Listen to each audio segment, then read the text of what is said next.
क्या आप जानते हैं कि ये जाकिर नाइक है कौन? He is wanted in India, so we expect that wherever he goes, those people will take due action against him. নভেম্বরে বাংলাদেশে আসছেন বিশ্ববিখ্যাত Islamic scholar doctor Zakir Naik, আর তাতে যেন অধীর আগ্রহে অপেক্ষায় রয়েছেন দেশে থাকা তার লাখ লাখ ভক্ত ও অনুসারী। কিন্তু হঠাৎই জাকির নায়েককে গ্রেফতার করে মোদী সরকারের হাতে তুলে দেওয়ার আহ্বান জানিয়েছে ভারত। আর ভারতের এমন বার্তায় রীতিমতো চাঞ্চল্য ছড়িয়েছে দেশ জুড়ে। He is wanted in India, so we expect that wherever he goes, those people will take due action against him. বৃহস্পতিবার এক সংবাদ সম্মেলনে ভারতের পররাষ্ট্র মন্ত্রণালয়ের মুখপাত্র রণধীর জয়সওয়াল ভারতের এই প্রত্যাশার কথা তুলে ধরেন। তাকে প্রশ্ন করা হয়েছিল যে জাকির নায়েকের বাংলাদেশ সফরের বিষয়ে ভারত ঢাকার কাছে কোনো আহ্বান বা অনুরোধ করেছে কিনা। এরপর তার প্রত্যাশা শুনে সমালোচনার ঝড় ওঠে দেশ জুড়ে।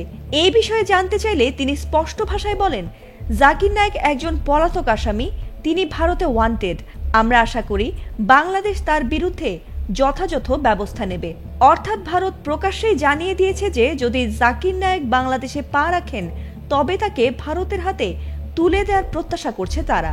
জাকির নায়েককে টিভি চ্যানেল पे प्रतिबंध लगाया। এর আগে 2016 সালের আগ পর্যন্ত জন্মভূমি ভারতেই অবস্থান করেছিলেন ডক্টর জাকির নায়েক। ইসলাম নিয়ে তার যুক্তিপূর্ণ বক্তৃতা এবং বিশ্বজুড়ে ইসলামের প্রচারের ভূমিকার কারণেই দ্রুতই তিনি আন্তর্জাতিক খ্যাতি অর্জন করেন। কিন্তু নরেন্দ্র মোদীর নেতৃত্বাধীন বিজেপি সরকার ক্ষমতায় আসার পর পরিস্থিতি বদলে যায়।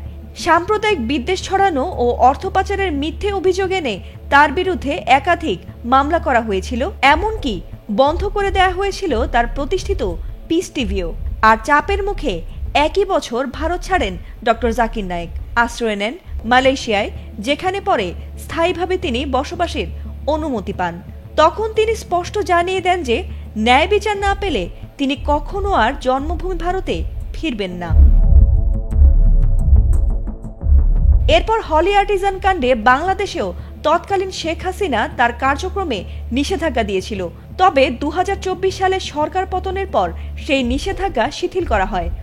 আর এরপর হঠাৎই জানা গেছে আগামী 28 ও 29 নভেম্বর ঢাকায় একটি দাতব্য অনুষ্ঠানে অংশ নিতে আসছেন ডক্টর জাকির নায়েক।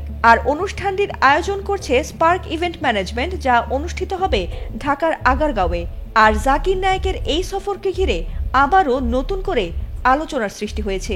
এমনকি হাসিনা ইস্যুতে মুখে কুলুপাটা ভারতের জাকির নায়েক ইস্যুতে বাংলাদেশের পদক্ষেপ প্রত্যাশা করা নিয়েও নানা আলোচনা সমালোচনা তৈরি হয়েছে বলে জানা গেছে। उसकी तारीफ करते नहीं थकते थे। ফাতিমা সুলতানা, এটিএন বাংলা।